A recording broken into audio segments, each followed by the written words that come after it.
అంచేతే భగవంతుడికి వ్యాప్త లింగము లేదు. లింగస్వరూపం సూక్ష్మం, దాని నుంచి భ్రమగా ఏర్పడినవి తప్పితే అది నిజంగా వ్యాప్తి చెందాలి. అది ఎప్పుడూ లింగస్వరూపమే. అందువల్ల అనుమాన ప్రమాణం దీన్ని బట్టి దాన్ని అనుమానించడానికి వీలు లేదు. అది ఖచ్చితంగా నిరూపణ చేయలేము మనం. శబ్ద ప్రమాణం, ప్రత్యక్ష ప్రమాణం, అనుమాన ప్రమాణం. ఇక మిగిలింది ఉపమాన ప్రమాణం, శబ్ద ప్రమాణం. శబ్ద ప్రమాణంతో నిరూపిద్దామంటే వేదాన్ని నమ్మనంటే ఏం చేస్తాం? ఈ శబ్దాన్ని నేను ఎందుకు ఒప్పుకోవాలంటే? ఆ పైన ఉపమాన ప్రమాణం. ఉపమానానికి కూడా లొంగడు ఆయనతో సదృశ్యమైన వస్తువే లేదు, ఉపమానం ఎలాగా? అందుకే అప్రమేయగా, ఏ ప్రమాణానికి లొంగనవాడు అప్రమేయ. అప్రమేయో హృషీకేశ. హృషీకం అంటే ఇంద్రియం. అందుకే హృషీకేశ ఇంద్రియములకు అధినాథుడు. ఎందుకు ఇంద్రియములకు అధినాథుడు? భగవంతుడు నమ్ముకున్న ప్రతివాడు ఇంద్రియములకు అధినాథుడు కాగలుగుతాడు. ఇంద్రియాలు వాడి అధీనంలో ఉంటాయి. ఇంద్రియాలు నా అధీనంలో ఉంటాయని చెప్పడానికే ఇంద్రియాణి పరాణి యాహుహు అన్నారు భగవద్గీతలో. అశ్వాలని ఇంద్రియాలతో పోల్చారు. ఆ అశ్వాన్ని నడిపింది ఎవరండి? భగవద్గీతలో అశ్వాన్ని నడిపింది కృష్ణుడేగా. హృషీకేశక. బుద్ధిం తు సారథిం విద్ధి. మన బుద్ధితోటి ఇంద్రియాలను అదుపులో పెట్టుకోవాలి. ఏదో ఇంద్రియానికి ఏదో ఒక వ్యామోహం కలిగింది, తినకూడని పదార్థం తినకూడదని మనకు తెలుసు, దానివల్ల మనకి ఏదో ఇబ్బందులు వస్తాయి, కానీ తినాలని అనిపించింది. అప్పుడు మన బుద్ధి ఉపయోగించాలి కాస్త.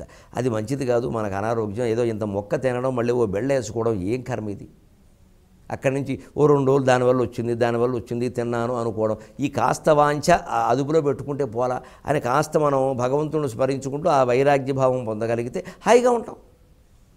ఇదే హృషీకేశ తత్వం మనకు అలవడితే మనం చేసే పని. హృషీకేశ అని 100 సార్లు అన్నా, 1000 సార్లు రాసినా అది రాదు, అవగాహన చేసుకుంటేనే వస్తుంది. అందుకే మీకు ఈ హృషీకేశ శబ్దాన్ని కేశవనామాల్లో ఎక్కడ వాడారో చూడండి. కేశవనారాయణ మాధవ గోవింద విష్ణు మధుసూదన త్రివిక్రమ వామన శ్రీధర హృషీకేశ. శ్రీధర తర్వాత హృషీకేశి వాడారు. శ్రీధర అంటే శ్రీని ధరించినవాడు లక్ష్మీపతి. జమీందార్ అని చెప్పుకోండి సరదాకి, అర్థం లోకం అర్థం అవ్వాలి కదా. జమీందార్, బాగా డబ్బు నీ దగ్గర ఉందంటే హృషీకేశ, ఇంద్రియ నిగ్రహంతో ఉండు, లేకపోతే ప్రమాదం. అప్రమేజో హృషీకేశ పద్మనాభక. ఇక్కడ వస్తుంది కర్మఫలాల వ్యవహారం. పద్మనాభక, నాభియందు పద్మము గలవాడు. అజనాభౌ అని వస్తుంది వేదంలో కూడా. అజశ్చనాభౌ అంటుంది. సరిగ్గా ఈ విష్ణుమూర్తి యొక్క నాభి నుంచి ఒక కమలం పుట్టింది. ఆ కమల తామర మొగ్గ అది విచ్చుకుంది, అందులోంచి బ్రహ్మదేవుడు పుట్టాడు. ఇదంతా దేనికి ప్రతీక అండి? ఈ విషయం అంతా ఎందుకోసం చెప్పడానికి ఇదంతా చెప్పారు? ఆ విశ్వ నిర్మాణం అలా ఎందుకు జరిగింది? విష్ణుమూర్తి పుట్టడం, ఆయన నాభి నుంచి కమలం పుట్టడం, ఆ కమలం నుంచి బ్రహ్మ పుట్టడం అలా ఎందుకు జరిగింది?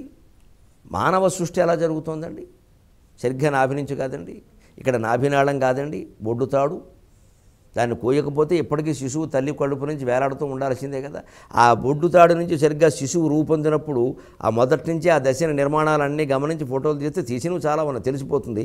తామర మొగ్గ ఇలా ఉన్నట్టే ఉంటుంది, చిన్న నాళం ఇలా మొగ్గ, క్రమంగా మొగ్గ ఇలా పెద్దదవడం, ఆ లోపల ఉమ్మనీరు చేరడం, అందులో శిశువు తేలుతూ ఉండడం. ముందు ఆ మొగ్గే ఆయన, తర్వాత మొగ్గ నుంచి వేరుపడ్డాడు, లోపల క్రమంగా వేరుపడ్డాడు. అందుకే తల్లి నుంచి సమస్తం వస్తాయి. చర్మం ముఖ్యంగా తల్లి నుంచే వస్తుంది. అందులో తండ్రి కారణం కాబట్టి బుద్ధి, ఎముకలు మొదలైనవి ఆ వీర్య బిందువు కారణంగా ఏర్పడతాయి, అనేక లక్షణాలు వస్తాయి. అది కాకుండా ఈ జీవుడు తెచ్చుకునేటువంటి కర్మఫలాలు ఉంటాయి. అది బొడ్డు దగ్గర నుంచే ఎందుకు జరుగుతుంది కర్మఫలాల వ్యవహారం అంటే, అసలు మనకి శరీరంలో పెద్దయ్యాక తెలుస్తుంది. యోగశాస్త్రంలో చెప్పిన విషయం యోగ వాసిష్టంలో, పతంజలి యోగ సూత్రాల్లో ఉంది. ఈ నాభి దగ్గర అంతర్వేష్ట అని ఒక నాడి ఉంటుంది, దాన్ని ఆంత్రవేష్ట అని కూడా అంటారు. ఈ నాభి మధ్య భాగంలో జీవుడిలాగా చిన్న అరటి పువ్వు మొగ్గ చివరి భాగం లేత ఆకారంలో ఉన్నట్టుగా ఉండి ఇలా ఎప్పుడు ఇలా ఆడుతూ ఉంటాడు. పైకి చూస్తూ ఇలా ఆడుతూ ఉంటాడు. నేను పైకి వెళ్ళాను, నన్ను వదిలేయండి, ఈ బంధాలు నాకొద్దు. కానీ దురదృష్టవశాత్తు వాడు ఇలా ఆడుతున్నప్పుడు ఈ చుట్టూ ఉన్న తీగలు, కర్మబంధాలు తీగల్లా పేరుకుని, ఆ తీగలు మన ఫ్యాన్ వైర్లో వైండింగ్ వైర్ ఉన్నట్టుగా ఇలా చుట్టలు చుట్టుకుని ఒక్కో తీగ ఈయన ఇలా ఆడుతూ ఉంటాడు, ఇలా చుడుతూ ఉంటుంది, ఇలా తగులుతూ ఉంటుంది. ఏది ఎక్కడ టచ్ అయిందో, తగిలిందో ఆ కర్మఫలం వాడికి వస్తుంది. అదే జీవలక్షణం. ఇంకో వాడిని మార్చలేం, వాడు అనుభవించాలంటే అర్థం అది. అందుకే ఫలాన్ని భావయతి భావనహ అన్నారు ఇందాకట్నా. ఇక్కడ సరిగ్గా ఇది అర్థమైతే, ఈ జీవుడు తపన అర్థమైతే దాన్ని తెంచుకుందుకు తేల్చుకోవడానికి యోగాభ్యాసం పనిచేస్తుంది. యోగాభ్యాసం వల్ల ప్రారబ్ధ కర్మ నశించదు. ఎంత జ్ఞానం కలిగినా ప్రారబ్ధ కర్మ నశించదు, సంచితం నశిస్తుంది. ఆగామి ఇంకా రానేలేదు, కంగారు పడక్కల్లా. యోగాభ్యాసం చేసి జ్ఞానం పొందినవాడు తప్పుడు పనులు ఎందుకు చేస్తారండి? ఆగామి కర్మ కదా, మంచి పనులు చేసుకో, లేదు చేయడమే మానయి. అనుకోకుండా జరిగేవి జరుగుతాయి, సంకల్పించేది చేయకు. ఇక సంచితం, అప్పుడు సరిగ్గా ఈ చుట్టలు చుట్టుకుని ఉన్నాయి కదండి, ఈ చుట్టుకున్న చుట్లన్నీ పైకి లేపాలి, అదే యోగాభ్యాసం. పైకి ఎక్కడి నుంచి లేపాలి? మణిపూరాంతరుదిత విష్ణుగ్రంథి విభేదిని, అంతకుముందు మూలాధారైకనలయ బ్రహ్మగ్రంథి విభేదిని. అక్కడ ముందు జ్ఞాన సాధన కోసం మొదలు పెడితే కుండలిని చక్రం కాస్త ఉత్థితం అవుతుంది, పైకి లేస్తుంది. అది కొంచెం లేస్తే మణిపూరం దగ్గరికి వస్తుంది, ఆ శక్తి వెనకాల వెన్నుపోసకుండా. అప్పుడు సరిగ్గా ఈ తీగలతో సహా ఇది పైకి లేపాలి దీన్ని. దానికి విపరీతంగా ప్రాణాయామ సాధన చేయాలి. పూరకం, కుంభకం, రేచకం, పూరకం, కుంభకం, రేచకం. ఒక అర నిమిషంతో మొదలుపెట్టి 6 నిమిషాలు 60 నిమిషాల వరకు వెళ్ళాలి. మహాసాధన చేయాలి, హిమాలయాల్లో చేస్తారు. అది చేస్తే ఏమవుతుందంటే సరిగ్గా ఇక్కడి నుంచి ఈ తీగల చుట్ట ఇలా ఒక్కసారి పైకి లేస్తేనండి, మనకి మామూలుగా అర్థమయ్యేలా చెప్పాలి అంటే, గొడుగుని ఇలా కామ పట్టుకుని ఇలా పట్టుకుని ఇలా పైకి లేపగా మొత్తం విచ్చుకోవాలి, అలా విచ్చుకుంటుందండి. ఇవి ఇక్కడ ఈ తీగ చుట్టకి అనుసంధానంగా 100 నాడులు ఉంటాయి. ఆ 100 నాడులకి అనుసంధానంగా 72,000 నాడులు ఉంటాయి. వివరాలు కావాలనుకునే వాళ్ళు యోగ వాసిష్టం వచనంగా రామకృష్ణ మఠం వాళ్ళు కూడా వేశారు. నిర్వాణ ప్రకరణంలో శిఖిధ్వజోపాఖ్యానంలో ఉంది, చదవండి.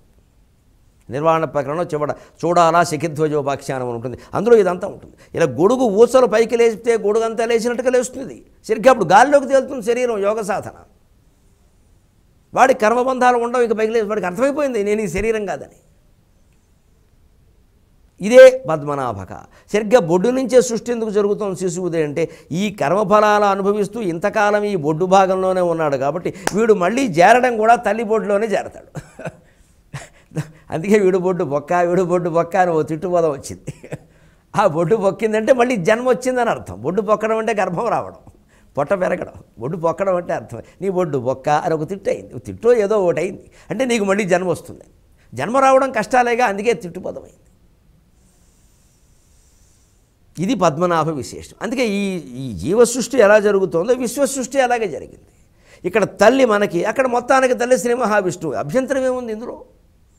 అప్రమేజో హృషికేశ పద్మనాభక అమర ప్రభు, దేవతలందరికీ అధిపతి. అమరుడికి దేవదేవేశ దేవదేవేశ దేవదేవేశ దేవతా సార్వభౌమ శ్రీమదఖిలాండకోటి బ్రహ్మాండ నాయక హే రామచంద్రస్వామి అంత సాయంకాల పూజాంగత్వేన అని రోజు అర్చనలో చదువుతూనే ఉంటారు. అదే అమరులందరికీ ప్రభు, దేవతలకు అధిపతి. మరిన్ని విశేషాలతో మిగతా నామాల అర్థాలతో మనం మళ్ళీ రేపు కలుద్దాం. అంతవరకు తెలుగులోనే మాట్లాడదాం, తెలుగులోనే